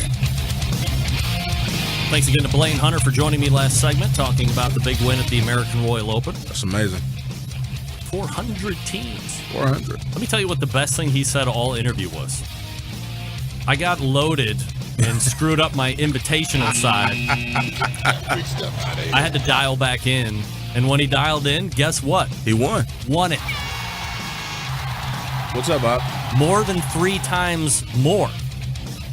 So, more than 3 times more teams. Now, the devil's advocate would say you win the invitational, you have to be invited to go there. You have to win a grand championship at some point in order to get there during that year. So, but I think that's a testament to say, hey, I got a little loose, reined myself back in, right. Laser focused. Get a little kick in the ass. Now we win. American Royal Open winner. And that's huge. In the instant chat, Desmond? I'm listening. Yes. John Solberg says you can roll with him at Hartville. He's going to be there competing in the chicken category. Absolutely. That sounds awesome. I'll make the introduction. Hey, quick question. Yeah. Can I still enter? I don't know. You have to go online. If you're judging, you should know. I'm not these judging. things. I'm hosting. Oh, host. I'm hosting. Okay, Steve Harvey. Remember? Can I get in? I'm your man, Greg Rempe. I don't know. I just have to provide the segues into different portions, I think. I just feel like I need to get involved. I haven't had a full email dissertation on where the expectation is. I did ask for that. Okay. But, hey, I would really love to know. I don't want to just come shout out of a cannon and do my own thing because, they told me what happened to the last host. Last year, she got a little loose with the language, if you know what I mean. Not good for a lady. No. Absolutely. Well, not good down there, I guess. That's very, Hartville's a little bit more conservative. Absolutely. This and that. So they're like, hey, I'm like, when I'm on professional, I don't swear. So don't worry about F-bombs or S-bombs or MFers or anything. Desmond. Yo. Update. Hartville. Closed. Son of a... Nah. Can't do it. Sorry. You can stand off in the corner and be my security. Hey, 6'4", 285. Whatever you need. Yeah, I'll be the guy going like this. Oh, David! Help me. I'm a man. I'm 40. 43, by the way. All right, let's work out of here. All the way back in the first hour, we talked with Dr. Barbecue Ray Lampe, who now has his own real radio show in Tampa on The Bone. Yeah, in Tampa, huh? Hey, Desmond. Yo. He's on The Bone. In Tampa. In Tampa. 9:35, we had Travis Clark from Clark Crew Barbecue winning the American Royal Invitational, doing the recap there. Then we talked with David Marks, of course. talking about Operation Barbecue Relief. OperationBBQRelief.org. Please Get go involved, donate. please. Go donate. Please. And money-wise, do the donating of the money. And then we talked with Blaine Hunter from Porky Butts Barbecue, winning the open side of the American Royal this past weekend as well. So, Desmond, thank you for showing up this week. Fabulous to have you. I think we rekindled the magic. I got to do this more often. I really wish I would have believed that you would have come. I would have left a little bit more time, but Well, I gotta stop going to sleep so early. It's the kids. I had no reason to believe. I'm on vacation this week. Vacation. Vacation. Yeah. Big show planned for next week, September 11th, 2001. I will never forget. And until next Tuesday at 9 p.m. Eastern Standard Time, this is your program host and proud U.S. American, Greg Rempe. Good night now. Take care.